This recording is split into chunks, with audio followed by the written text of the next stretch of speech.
काशीपुर से इस वक्त की बड़ी खबर।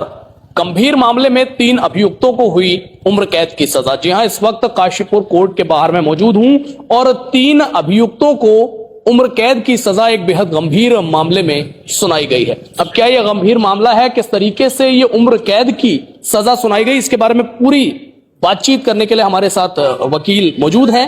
बातचीत करेंगे। वकील साहब, क्या पूरा मामला था जो पूरे शहर की चर्चा का केंद्र आज बना? ये 25/3/2016 की बात है कि ये महिला से जो इनका किराएदार था विक्रम सिंह यादव, उसने मकान बिकवाया अजय शर्मा को और तीन साथियों ने मिलकर, अजय शर्मा, उसके भाई प्रेम शर्मा और विक्रम यादव ने मिलकर एक प्लानिंग बनाई कि इस मकान के बदले में जो चेक दिया था भुगतान के लिए उन्हें, तो वो पैसा इन्हें ना देना पड़े, इसलिए उस महिला और उसके गोद लिए बच्चे को, कलश को, जो कि 12-13 साल का था और महिला की उम्र लगभग 60 साल की थी, उनको कत्ल करने के इरादे से ये ले गए मथुरा की साइड और वहां ले जाकर एक एक करके उनको हत्या कर दी गई और उसके बाद उन्हें तेजाब डालकर जलाया गया। बड़ा विभत्स कांड रहा ये।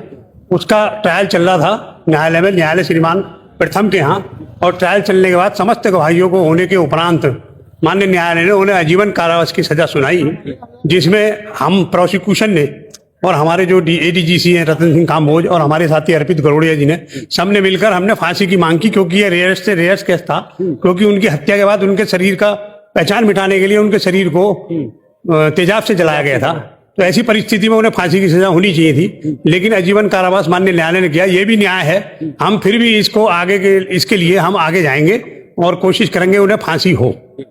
अच्छा, ये न्याय मिला तो जरूर, लेकिन ये न्याय बड़ा देरी से मिला। 9 साल पुराना ये मामला और आज एक बार फिर ये उजागर हो रहा है, इस वजह से क्योंकि आजीवन कारावास हुआ है। क्या बताना चाहिए? देखिए, 2016 मार्च 2016 में ये लोग काशीपुर से लेकर गए थे और उसके बाद 26 मार्च 2016 को इन लोगों ने दोनों माँ बेटे की हत्या करके, एक का शव जो है, माँ का शव शकुंतला देवी थी, उनका शव इन्होंने फेंका थाना सासनी, जिला हाथरस में, यहाँ से लगभग 250 किलोमीटर दूर। और दूसरे जो बेटा था 13 साल का कलश, उसकी लाश को फेंका था इन्होंने थाना मारहरा, जिला एटा में। तो ऐसे में 3 अलग अलग जगह का ये मामला हो गया। काशीपुर थाने ने चूंकि विवेचना शुरू करी, एक लाश थाना सासनी में मिली, एक लाश थाना मारहरा में मिली। तो ऐसे करके तीनों जगह के थानों के जो पुलिस अधिकारी थे, जो पोस्टमार्टम करने वाले थे, तो ऐसे करके करीब इसमें 75 से 80 गवाह टोटल थे और प्रोसिक्यूशन ने 31 गवाह उसमें से क्वालिटिव जो है वो पेश करे हैं माननीय न्यायालय में। तो दूर से, चूंकि यूपी क्षेत्र का मामला था, जहां गवाह थे वहां से दूर ट्रांसफर हो गए, तो उनको आने में काफी वक्त लगा, काफी समय। बीच में कोरोना लॉकडाउन में 2 साल भी गवाही ये इस मामले में नहीं हो पाई, तो इस ये देरी का एक बड़ा कारण है जी। और जो भी अब फैसला माननीय न्यायालय का 10 साल लगभग 4 महीने बाद ये आया है, ये जो है स्वागत योग्य है। और ऐसे लोगों को द्वारा जो ये विभत्स कांड किया गया था, इसकी सब लोगों ने भर्त्सना की थी तत्समय पर, और आज जो है उनको पहचान करने वाले जो उनके भाई थे, उनका भी देहांत हो चुका है। ऐसे में ये वास्तव में उन सभी लोगों को श्रद्धांजलि जी। अच्छा, अब हमारे साथ एडीजीसी हैं। सर, किस तरीके से इस पूरे मामले को देख रहे हैं और अब ये इतने लंबे समय बाद, 1 दशक के बाद ये फैसला आना, कैसे देखते हैं? हाँ, थोड़ा समय लगा है इस मुकदमे का डिस्पोजल होने में, चूंकि इसमें एक ब्लाइंड मर्डर था ये, और चूंकि जो मृतका थी और मृतका का बेटा था, उनकी पैरवी करने वाला कोई नहीं था।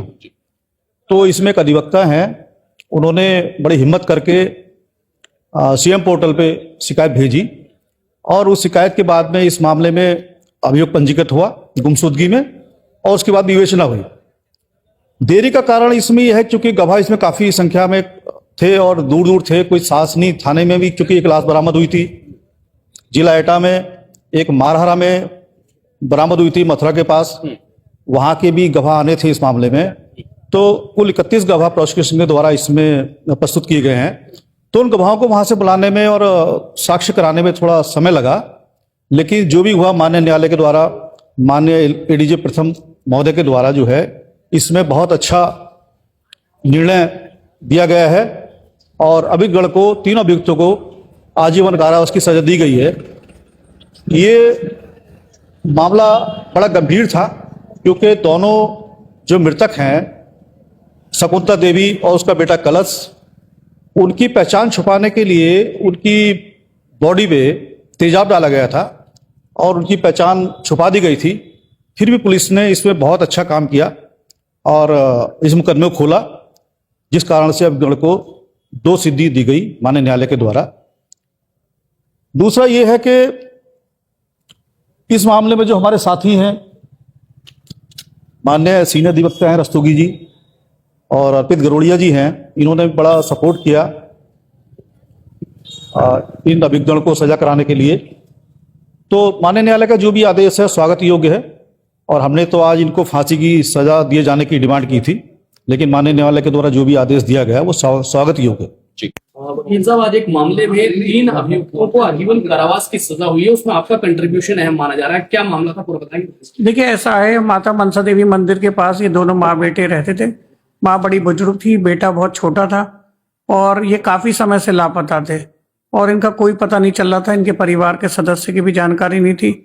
तो फिर जब मुझे जानकारी हुई, मैंने अपने प्रयास से काशीपुर पुलिस के माध्यम से गुमशुदगी का मुकदमा दर्ज कराया, और मैं बधाई दूंगा काशीपुर पुलिस को और पुलिस के उन अधिकारियों को भी जिन्होंने इस मामले को पूर्ण रूप से गुमशुदगी दर्ज करने के बाद खोजा, और फिर पता चला कि माँ और पुत्र की हत्या कर दी गई थी अलीगढ़ और सासनी में ले जाकर के। मैं इस संबंध में न्यायपालिका के निर्णय का सम्मान करता हूं। तो साथियों, आपने ये पूरा मामला जाना, जिस मामले में आज 3 अभियुक्तों को आजीवन कारावास की सजा सुनाई गई। अभी आजीवन कारावास जो हुआ, इसमें एडवोकेट अमरीश अग्रवाल, जिन्होंने शुरुआती चरण में शिकायत दर्ज कराई थी, उनका एक विशेष कंट्रीब्यूशन कहा जा सकता है। बाकी ये जो फैसला न्यायालय की ओर से लिया गया है, इसको किस तरीके से आप देखते हैं, क्योंकि 1 दशक के बाद ये न्याय मृत मां और उसके पुत्र को मिला है, किस तरीके से देखते हैं, कमेंट में लिखकर बताएं। धन्यवाद।